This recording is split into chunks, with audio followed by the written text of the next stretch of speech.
नमस्कार प्यारे बच्चों। इस नई वीडियो सीरीज में हम आपके कक्षा 8 की सामाजिक विज्ञान की पाठ्यपुस्तक सामाजिक एवं राजनीतिक जीवन का अध्याय 4 कानूनों की समझ, इसके बारे में समझने जा रहे हैं। इसे हम अलग अलग वीडियोस में समझने की कोशिश करेंगे। तो देखिए, इस पाठ को पढ़ने से पहले आप मेरी एक बात जिंदगी भर के लिए याद रखेंगे, जो कि इस आपके पाठ से रिलेटेड है, जैसे कानूनों की समझ। तो जिंदगी में कभी भी किसी कानून का उल्लंघन मत करना। एक बात हमेशा याद रखना, जिंदगी में किसी कानून को मत तोड़ना। कानून को तोड़ना बहुत बड़ा जुर्म। तो देखिए, इसमें हम देखेंगे कानून क्या होते हैं, कानून कैसे बनते हैं, और कई बार क्या होता है कि कुछ ऐसे कानून होते हैं जिन पे कोई विवाद उत्पन्न हो जाता है, तो उन कानूनों को कैसे रोका जाना चाहिए। और कई बार कुछ ऐसी परिस्थितियां उत्पन्न हो जाती हैं कि हमें नए कानूनों की आवश्यकता होती है। तो इस सब को समझना बहुत ही आवश्यक है आपको शुरुआती दौर में ही, क्योंकि आपने जीवन में जीवन यापन चलाने के लिए आपको कानूनों की समझ होना अत्यंत आवश्यक है। तो आइए देखते हैं आपकी सामाजिक एवं राजनीतिक जीवन की पाठ्यपुस्तक का अध्याय 6 कानूनों की समझ का भाग 1। क्या आपको पता है कि शादी की एक निश्चित समय सीमा होती है, और वो समय सीमा क्या है? क्या आपको पता है कि कितनी उम्र में हम मताधिकार कर सकते हैं, अर्थात जो वोट देने का अधिकार होता है वो किस उम्र में हमें मिलता है? और संपत्ति को खरीदने और बेचने के लिए भी कुछ कानून होते हैं। क्या आपको इसकी भी समझ है? क्या यह कानून सब पर एक समान लागू होते हैं? नए कानून किस तरह से अस्तित्व में आते हैं? नए कानून कैसे बनते हैं? क्या कोई कानून लोकप्रिय या विवादास्पद भी हो सकता है? नागरिक के नाते हमें ऐसी परिस्थितियों में क्या करना चाहिए? क्या कानून सब पर लागू होते हैं? आपकी पाठ्य पुस्तिका में ये एक ऐसी स्थिति दी गई है जिसको आप पढ़कर उसके नीचे जो एक प्रश्न है उसका उत्तर आपको देना है। देखिए, इसमें क्या है, एक सरकारी अधिकारी के बेटे, गवर्नमेंट में एक बड़ा ऑफिसर है, उसके बेटे को जिला अदालत यानी कि डिस्ट्रिक्ट कोर्ट ने 10 साल की सजा सुनाई। इस वजह से वह सरकारी अधिकारी अपने बेटे को भाग निकलने में मदद करता है, क्योंकि वो एक बड़ा गवर्नमेंट ऑफिसर है, तो वो अपने बेटे की हेल्प करता है। तो इसमें आप ये बताइए कि क्या आपको लगता है कि उस सरकारी अधिकारी ने सही काम किया? क्या उसके बेटे को केवल इसलिए कानून से माफी मिल जानी चाहिए कि उसका बेटा आर्थिक और राजनीतिक रूप से बहुत ताकतवर है? तो बताइए, क्या ये सही है? यह सीधे सीधे कानून के उल्लंघन का मामला है। हमारे देश के संविधान में ऐसे कई प्रावधान जोड़े गए हैं जो कानून पर आधारित स्थापना के लिए जरूरी थे। इनमें सबसे महत्वपूर्ण प्रावधान यह है कि स्वतंत्र भारत में सभी लोग कानून की नजर में एक समान होंगे। उसमें किसी के साथ भी कोई भेदभाव नहीं किया जाएगा। ठीक है। हमारा जो कानून है वो धर्म जाति के आधार पर लोगों के बीच कोई भेदभाव नहीं करता, किसी तरह का कोई भेदभाव नहीं करता।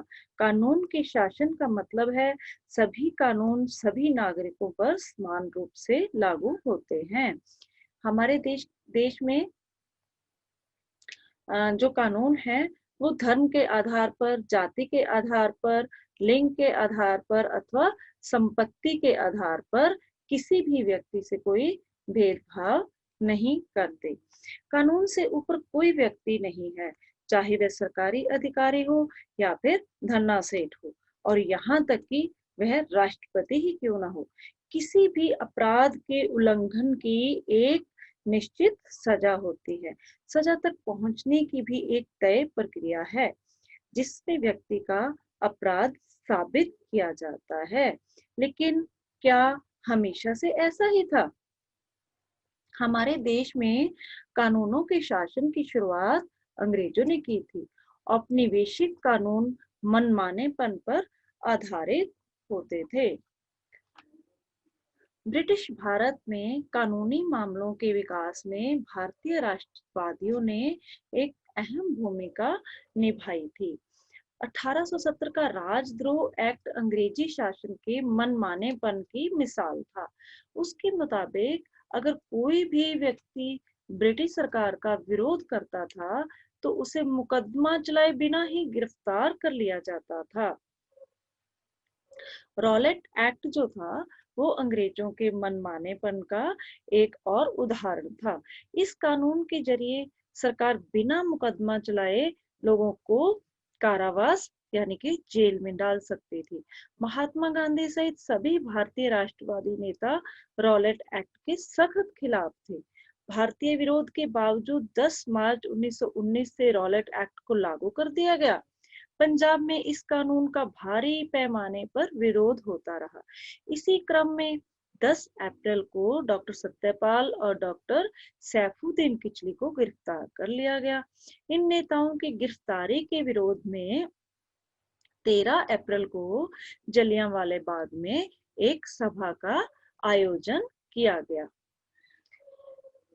देखिए इसमें जैसा मैंने अभी आपको बताया, विरोध के बावजूद 10 मार्च 1919 को रॉलेट एक्ट लागू कर दिया और इस कानून का भारी पैमाने पर विरोध हुआ। और फिर 10 अप्रैल को डॉक्टर सत्यपाल और सैफुद्दीन किचलू को गिरफ्तार कर लिया गया।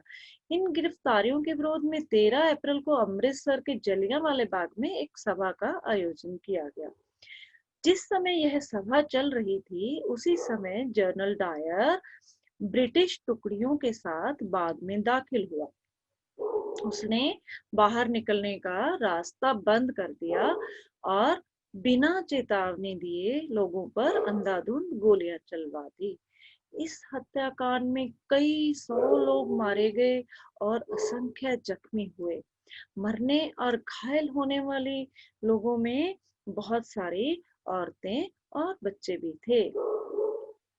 आपके इस किताब में जो है इसमें मनमाना शब्द का इस्तेमाल पहले भी किया जा चुका है।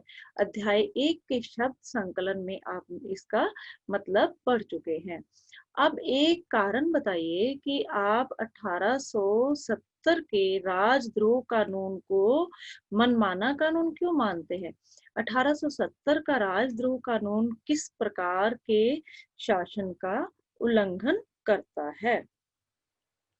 तो इसको आप इस प्रश्न के उत्तर के बारे में आप सोचेंगे और उसे अपनी कॉपी में लिखेंगे। धन्यवाद। आशा है आपने ये भाग 1 जो था हमारा वीडियो उसको ध्यान से सुना होगा, समझा होगा और उसमें जो आपको प्रश्न पूछा है उसका उत्तर भी आप ध्यानपूर्वक देंगे। इससे अगले वीडियो में हम समझेंगे कि भारतीय राष्ट्रवादी नेताओं ने कानूनों के लिए किस प्रकार से संघर्ष किए। धन्यवाद। Thank you very much.